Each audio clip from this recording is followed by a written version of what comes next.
Senior صحافی اور تجزیہ کار جاوید چودھری کے مطابق صدام حسین بھی قانون سے بالا تر تھا۔ پورے عراق میں کوئی اس کا ہاتھ نہیں روک سکتا تھا۔ وہ صدر بھی تھا، آرمی چیف بھی، وزیر اعظم بھی، وزیر دفاع اور چیف جسٹس بھی۔ اس کا فرمایا قانون بھی تھا، آئین بھی اور اخلاقیات بھی۔ اس نے فیصلہ کیا ہم ایران پر حملہ کریں گے، اگلے ہی روز حملہ ہو گیا۔ اس حملے میں 3 لاکھ عراقی مارے گئے۔ اس نے کویت پر قبضے کا اعلان کیا۔ عراقی فوجوں نے کویت پر قبضہ کر لیا۔ اس نے کویت کے تیل کے کنوؤں کو آگ لگانے کا حکم دے دیا۔ کویت کے تیل کے 600 کنوؤں کو آگ لگا دی گئی۔ اس نے امریکہ کے ساتھ ٹکرانے کا اعلان کیا۔ جنوری 1951 میں عراق امریکہ جنگ شروع ہو گئی۔ اس جنگ میں بھی 1 لاکھ عراقی مارے گئے۔ اس نے UN کے احکامات ماننے سے انکار کر دیا۔ اقوام متحدہ نے پابندیاں لگائی اور صدام حسین نے پوری عراقی قوم کو پابندیوں میں جھونک دیا۔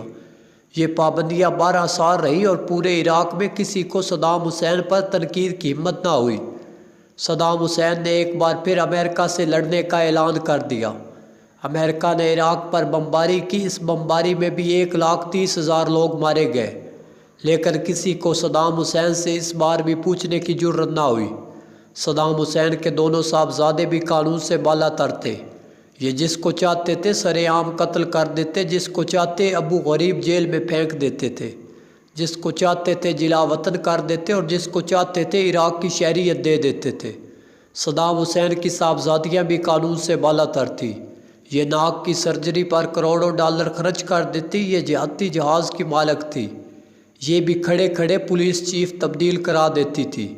صدام حسین کے رشتہ دار بھی قانون سے بالا تر تھے۔ ان کے پاس بھی استثناء کے خصوصی کارڈ تھے۔ یہ خصوصی کارڈ دکھا کر ہر قسم کی رکاوٹ سے گزر جاتے تھے۔ لیکن پھر کیا ہوا؟ صدام حسین اور اس کا خاندان عراق ہی میں عبرت کا نشان بن گیا۔ عراق کی عوام نے صدام حسین کے مجسمے گرائے اور مہینوں تک ان مجسموں کو جوتے مارتے رہے۔ صدام حسین کے بیٹے عبرتناک موت مارے گئے۔ بیٹیاں در بدر ہو گئی۔ پناہ اور روٹی کے لیے عزت اور غیرت پر سمجھوتے کرتی رہی۔ صدام حسین انتہائی خستہ حال مورچے میں برآمد ہوا۔ عراق ہی میں اس کے خلاف کیس چلا اور اسے عراق ہی میں پھانسی دے دی گئی۔ لوگوں نے اس پھانسی پر بغداد میں جشن منایا۔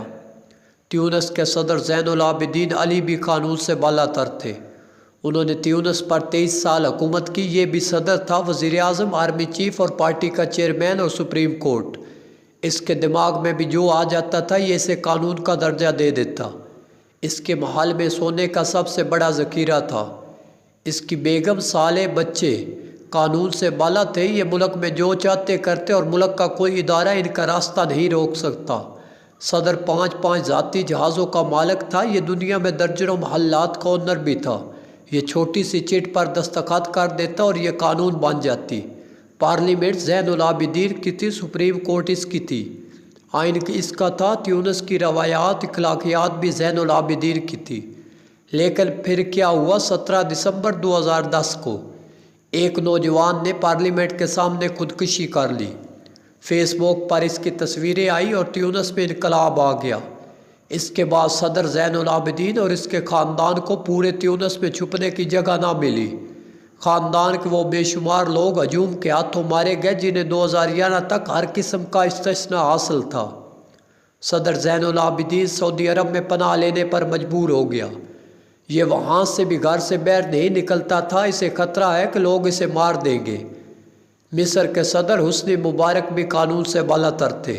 حسنی مبارک 29 سال مصر میں قانون سے بالا تر رہے۔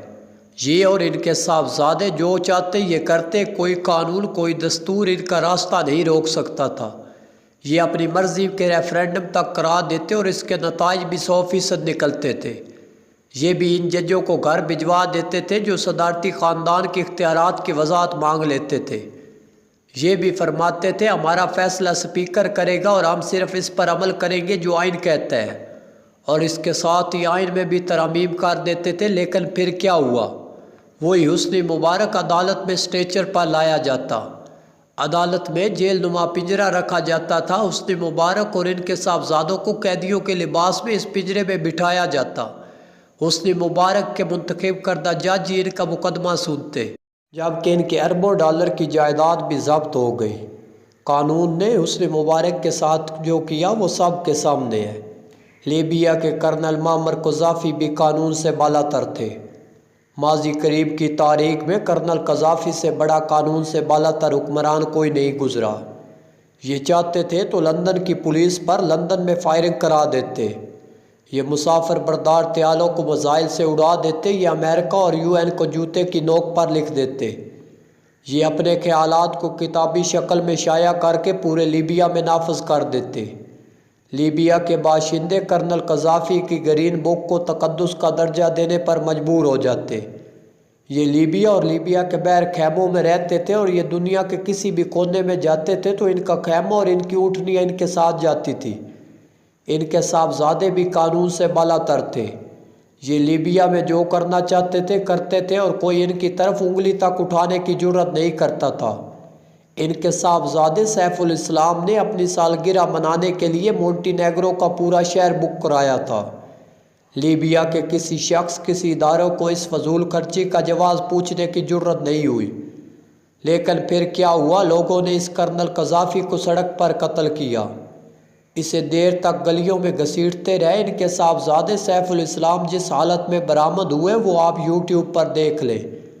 یہ ماضی قریب کے وہ حکمران تھے جو خاندان سمیت قانون سے بالا تر تھے، لیکن پھر یہ عبرت کا نشان بن گئے۔ کیونکہ قدرت پریشر کوکر کی طرح ہوتی ہے، یہ نلکی سے سزاؤں کی ہلکی ہلکی بھاپ اگلتی رہتی ہے۔ یہ بھاپ ہمیں سکھاتی ہے، یہ ہمیں اپنی اصلاح کرنے، اپنی توسیع کرنے، اپنے معاملات درست کرنے، معافی مانگنے اور اپنا قبلہ درست کرنے کا درس دیتی ہے۔ ہم اگر اس باب سے سیکھ لیں تو قدرت ہمارے راستے کھول دیتی ہے، لیکن اگر ہم اس باب سے خائف ہو جائیں، ہم نلکی کا سرا بند کر دیں، ہم خود کو روایات، قانون، اخلاقیات، تنقید اور روک ٹوک سے بالا تر سمجھ لیں، ہم خود کو خدا سمجھ بیٹھیں، تو قدرت حالات کو پریشر کوکر کی طرح پھاڑ دیتی ہے۔ دھماکہ ہوتا ہے وہ معاشرہ، وہ ملک، وہ لوگ جنہیں ہم استثنا کے ہتھوڑے سے کچلتے رہتے ہیں، وہ بپھر کر ہمارے سامنے کھڑے ہو جاتے ہیں اور اس وقت بھی ہمیں دنیا میں کہیں بھاگنے، کہیں پناہ لینے کا موقع نہیں ملتا۔ صدام حسین ہو، زین العابدین، حسنی مبارک اور کرنل قذافی بن جاتے اور لوگ گلیوں میں گھسیٹتے ہیں۔ میری اس ملک کے ان تمام با اختیار لوگوں سے اپیل ہے جو خود کو قانون سے بالا تر سمجھ رہے ہیں، آپ ایک لمحے کے لیے کرنل قذافی، حسنی مبارک، زین العابدین اور صدام حسین کی آخری تصویریں دیکھ لیں۔ ایک لمحے کے لیے سوچیں، یہ لوگ بھی آپ کی طرح قانون سے بالا تر تھے، لیکن جب قدرت کا پریشر کوکر پھٹا اور چھوٹے اور محکوم لوگوں نے انہیں گلیوں میں گھسیٹنا شروع کیا تو ان کا استثنا انہیں پانی کا ایک گھونٹ تک نہ دے سکا۔ یہ وہ لوگ تھے آپ جن کے ساتھ تصویریں کھنچوانا اعزاز سمجھتے تھے۔ آپ جتنے بھی مضبوط، جتنے بھی بالا تر ہو جائیں، آپ ان جتنے بالا تر اور مضبوط نہیں ہو سکتے، اگر قدرت نے انہیں نہیں بخشا تو یہ آپ جیسے کمزور فرعونوں کو